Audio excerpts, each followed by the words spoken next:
This guy needs to keep moving so we don't all get shot too.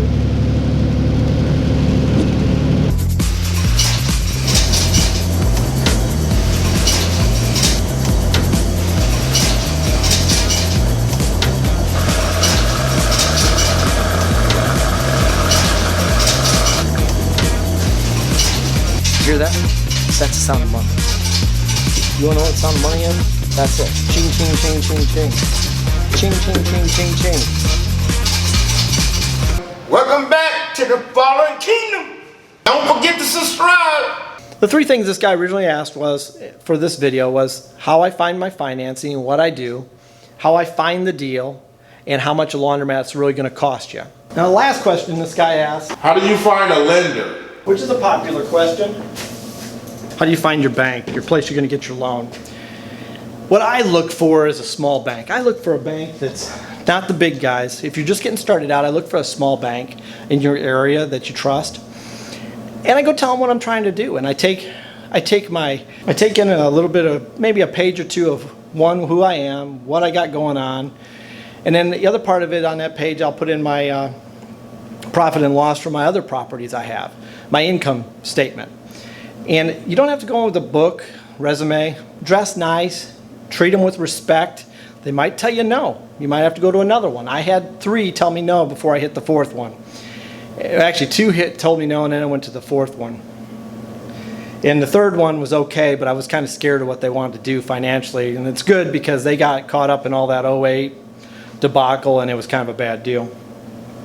I've never used mortgage brokers yet. I know people who have and love it. I haven't been down that road yet.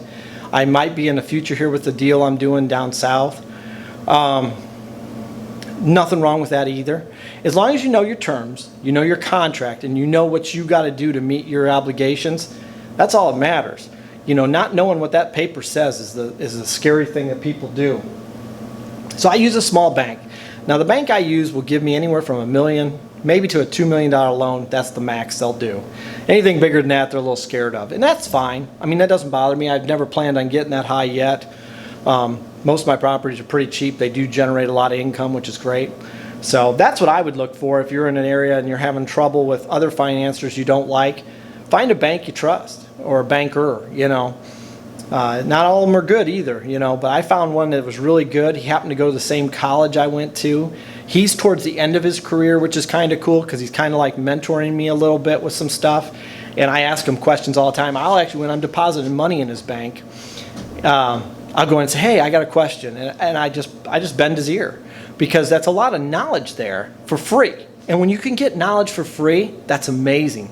So I'll bend his ear, and I have a couple realtors that are really good. I mean, insanely good. Like, they can find a deal that's not even for sale good. I will bend their ear a lot because they know what's going on. And they also know who to talk to. You just got to be cordial with them and patient, and you'll slowly get information out of them over time on how to do things and how to get up the stair of levels that you're going to have to go through to get to the top. Because like my banker told me, you know, when I bought this first laundromat, how good a deal it was. He was pretty proud of it. And then he said, you know what, it's going to be easy to make your first 100,000. It's going to be tough to make your first million. And he was right. It's easy to make $100,000 a year. It is. It's super easy. It doesn't take that much property. But to make $1 million a year, that takes a lot. So that's what I would try to look for, somebody you can trust. And when you're talking to them, you get that gut feeling. You can tell if it's somebody you should be trusting or not. So if you have a bad taste in your mouth, walk away. Question number 2. How do you find a deal? How do I find these? That's what everybody asks. All the young people, even older people ask. How do you find this stuff? Where do you find it? That's simple. I use a realtor. I look on the internet. And then sometimes I just drive around. If I know I want to be in a certain area, I'll drive through a town and see what they got. You know, so if they got really neat businesses and someone's got it for sale by owner, I'll stop and ask. I ain't proud.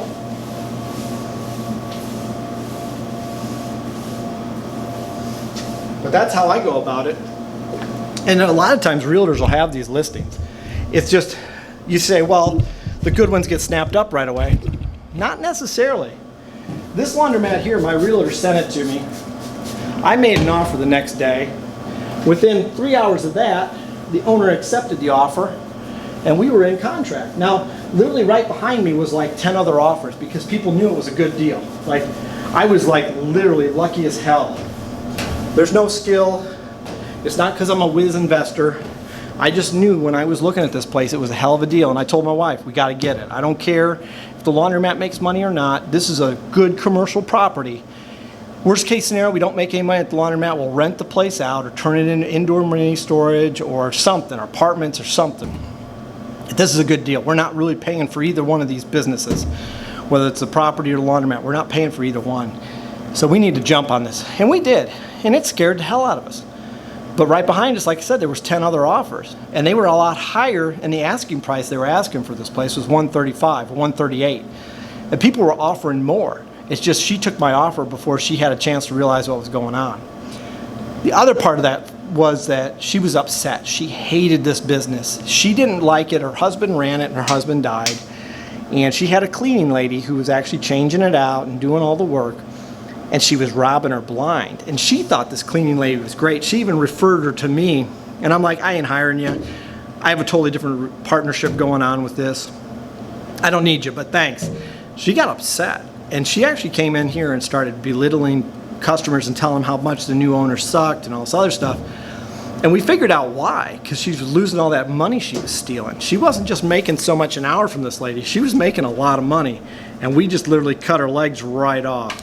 We didn't even really realize it at the time until we got running this place. So that's another thing. You got to watch who you hire. The first question he had was, How much does it cost to buy a laundromat? well, I think I explained this once before, but basically a laundromat's going to cost you between $200,000 and $400,000. And you'll say, why is there such a big range? Well, the range is based on brand new equipment, a build out.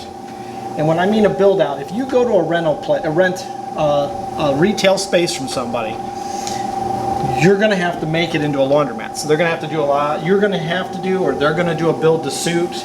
And if you do a build to suit, which is good, they're going to include it in your rent.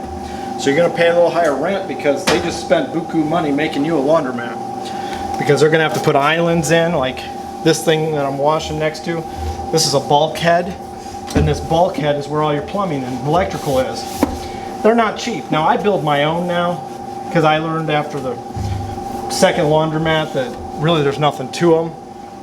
Sorry, my head's getting cut off. But this thing here is a bulkhead. It runs the whole length of these machines. And basically all it is outlets and your water lines. So if we open this up, and it's going to look nasty because this thing's 40 years old. And you can see down in there, it's just pipes. That's all it is. So that's all it is. It's just pipes. So if you're going to build a laundromat, plan on $350,000, close to that $400,000 range. And if it comes in cheaper, great.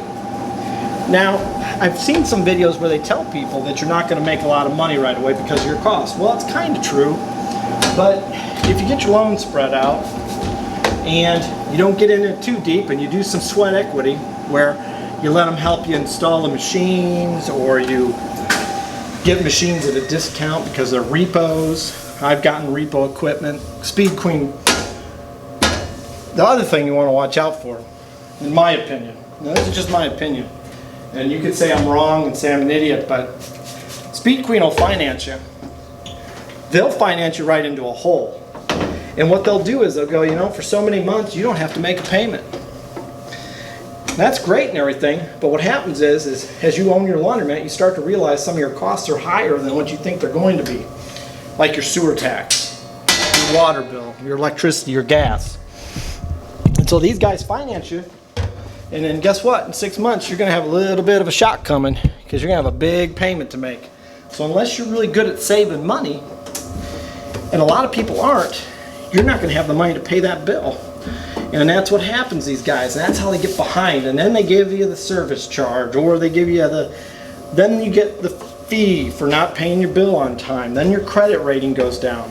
So you want to be careful of getting things financed. The other thing you got to watch, and this happens to a lot of guys, they buy from an equipment company that's bad. And so Like, say we bought Maytag equipment. We don't buy Maytag equipment. Let me repeat that. We do not buy Maytag equipment. The financing is buying bad equipment. I have Speed Queen. Now, Speed Queen is a really good brand. They have 4 different names under them, and they're great. They work great. They have good parts. They last a long time. They're well built. Hipsch is one of them. That's what I'm washing right here, Hipsch tops loaders. And they're great, okay? Let's say you bought Maytag. I put a Maytag store out of business a while back. You know why? Because every time he turned around, his machines were broken and nobody liked them. And he owed the bank so much money on these equipment, and it wasn't even 5 years old. They ended up throwing 5-year-old equipment away because nobody wanted it. There was no resale to it. And since I was putting him out of business, you know what this idiot does? Instead of coming to me and saying, Keenan, will you buy my laundromat? He goes to the guy I buy equipment from, and he buys a Speed Queen package. Then he goes out of business again because he couldn't pay the bill because his customers were gone. So you got to be careful when you do that. If you're up against a laundromat in your area that's really good at what they do and they don't want to lose business, it's going to be hard to get started in that situation because they're not going to want to lose that. Well, there's another laundromat cleaned up and changed out. If you like the videos, don't forget to subscribe. Hey, if you want, put a comment down there. How about in this video, let's see how many people think the homeless people are going to come back or they're gone for good. Just leave a comment. You think they're going to come back or you think they're going to stay away? Do you think it was because of the videos or not? So give the video a like, a big thumbs up if you want. That helps out this little guys on YouTube. That helps out our ranking and our views and all that fun jazz. So till next time, hope you make some money. Can you get this poor white guy a light so you can keep the heat and the lights on for me?